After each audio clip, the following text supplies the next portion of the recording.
Hi guys, this is Larfen. Welcome back to another episode of my Tour Bash Video CnC series. I apologize for missing last week. I forgot to, and I suck. My bad. But our first replay for today is Babylon by Moonshake. So, let's look at this. It's a manipulation. Sort of knocks him up in the air, does a little Madman-ish thing. So, let's take a look at it. So, first thing he does is he goes down for his opener, and then these preliminary hits that he does at the beginning I'm not really sure I like. Like, he sort of taps his leg there with his hand, and the leg with his shin, before getting a little kick to Yuke's shin. And these two hits don't really do much, and they just sort of seem like, I don't know, it was in the way. He just didn't really do what he was intending to. It was just before he actually did something, and so I don't like touching Yuke without a purpose. So there's that. So he starts off the manipulation with a little armpit hit there with his hand. Then he spins around, gives a nice little kick to the arm. I like that. It doesn't really do much, but it lifts him a bit, but it doesn't really add much spin, and spin is what I really like in manipulations rather than lift. But it's a pretty good manipulation, short 2 or 3 hits, depending if you count that little leg hit at the beginning. So, not too bad overall for manipulation. And then the Madman part, I think, is a lot better than his manipulation. Starts off with a backhand to the shoulder, which is nice, and then I really like this knee kick there, immediately into a decap. Though the knee kick and decap is probably the best part of this replay in my opinion. It's really nice. And then the split kick is really cool too. It doesn't even look like it should work. Like, he's in contact with the torso for like 5 frames before it actually breaks. And then he lands into a pose, which is nice. So those first like little hits at the very beginning were a little gross. And then his movement around this area right after his second manipulating hit, I don't like very much. It's sort of like, I don't know, it's a little too, he's just sort of sideways and he's not really doing much. He's just sort of spinning without moving his body much, which I didn't like. But the Madman portion was really nice, and overall not too bad. Our next replay here comes from Warrior. It's called Wow, with an exclamation mark. Not exclamation mark, just caps. So, it's a Madman. It's a pretty nice one. Let's look at it. So he starts off with this sort of weird chest rotation-y opener, which actually I do like a lot. I like his movement at the very beginning there with the just fully extended held arms. It's not traditionally good, but that's what makes it good. It's not normal. It's really nice. I like the held arms. It's really just funky looking, and it gives it a lot of style to the replay. And then the push off into the punch is just fabulous. Into the grab for a nice little 4 DM kick, and then he throws it up. And then that's the one part of the replay I wasn't really a fan of. He throws it up, and it just looks like he could go for a sweet kick right there, but then he just sort of hits it with his hands, grabs it with both of them, and then drops it down, and then kicks it. I really would have liked it without the hand movement in there. If he had just thrown it up and then spun around and kicked it out of the air without interfering with the hands, I think that would have made the replay infinitely better. Because as is, that last kick is really lackluster and not a good finisher to the very good first 2 hits and opener.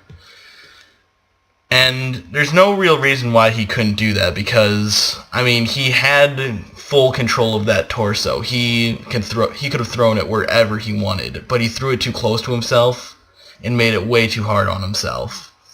And then another thing I don't like is that he hits the chest piece with his hand at the end here, and I mean, it flies off, but it doesn't hit anything. Like, that could have been a skeet. I think he could have made that into a skeet, but he didn't, which is a little bit sad. So this is a really nice replay, by the way. I don't know if I mentioned that, but I really like this replay. Just my only problems with it were his hand motions right here, and then the anti-skeet at the end there. But otherwise, this is a very, very nice replay. Next up, we got a very interesting replay from D-Sigs here. It's a hacked Madman that I believe uses Nuthug's gravity script. And for those of you who don't know, what that does is it allows you to change gravity mid-match. I'm not going to go into it. You can probably just search it on the forums or Google it or whatever. But it's interesting, and it makes a lot of really cool possibilities.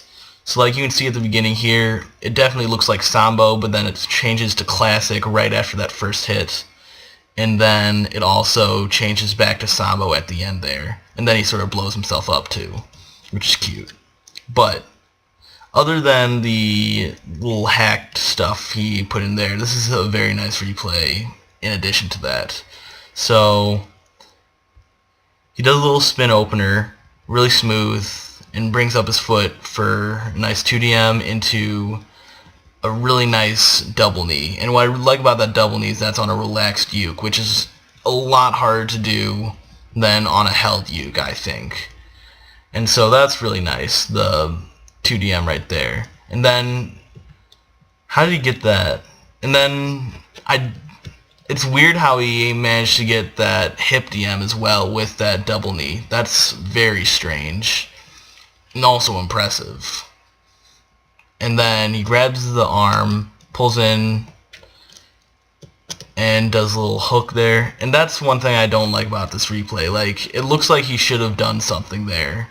He grabs the arm and then just sort of does a little manipulation almost, but it's not really. It just doesn't really add much, and it's just sort of like batting him around and not really doing much. But it's cute. And then he pulls it in for a really nice boom there. Those two boom hits right there are spectacular and are a really good finisher to this replay. He just destroys everything, which is amazing. And then he lands and then explodes himself, which is cute.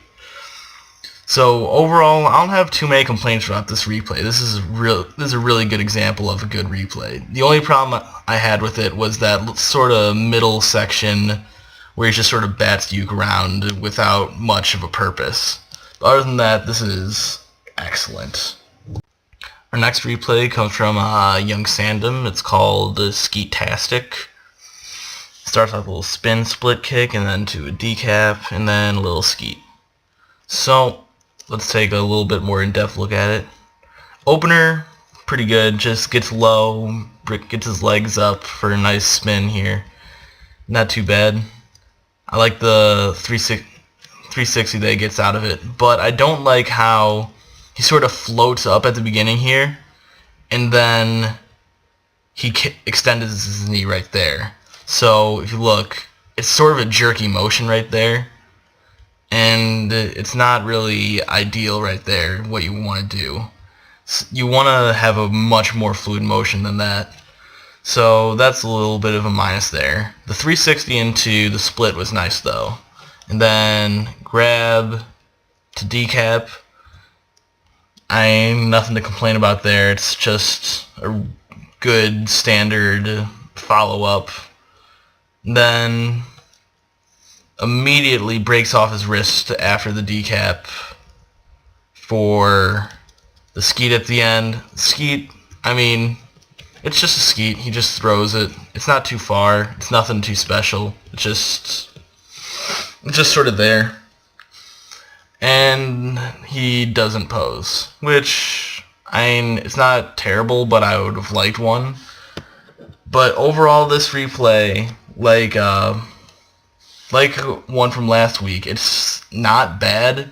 It's just he didn't really do anything creative. He just sort of, it's just standard, it's just extremely standard, which isn't what you want. You want to try and get a little bit more creativity in there. This isn't really anything that no one has ever seen before. You want to get a lot more creativity in your replays than this. And our last replay here comes from Gargon555, Manipulate Others. It's a manipulation replay, as evidenced by the name. And I think he said that this is one of his first attempts at a manipulation, and I'd say it shows, but let's see what he can improve on here.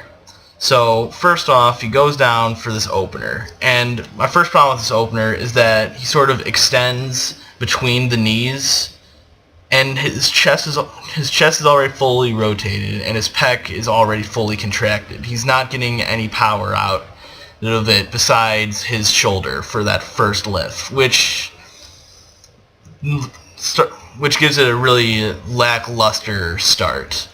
And he extends it, and then he just lifts the shoulder. So he could have used his joint a lot better to set up a better lift at the very beginning here.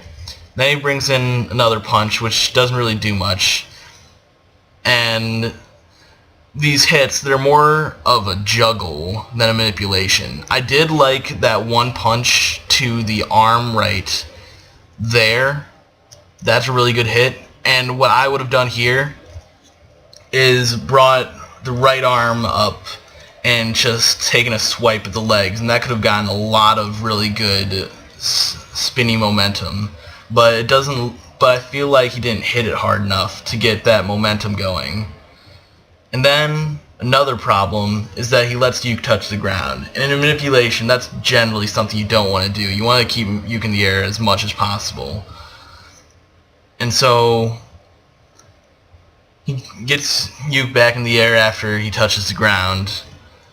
And then, one second, gets Yuke in the air, and then gets a really nice split kick. I do like that split kick a lot, actually.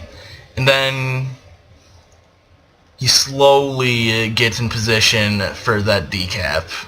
I feel like it would have been nice if he had flowed better into it, or done something. One thing I've noticed about manipulation replays is that if you start off with a split kick, it makes it really hard to follow up on.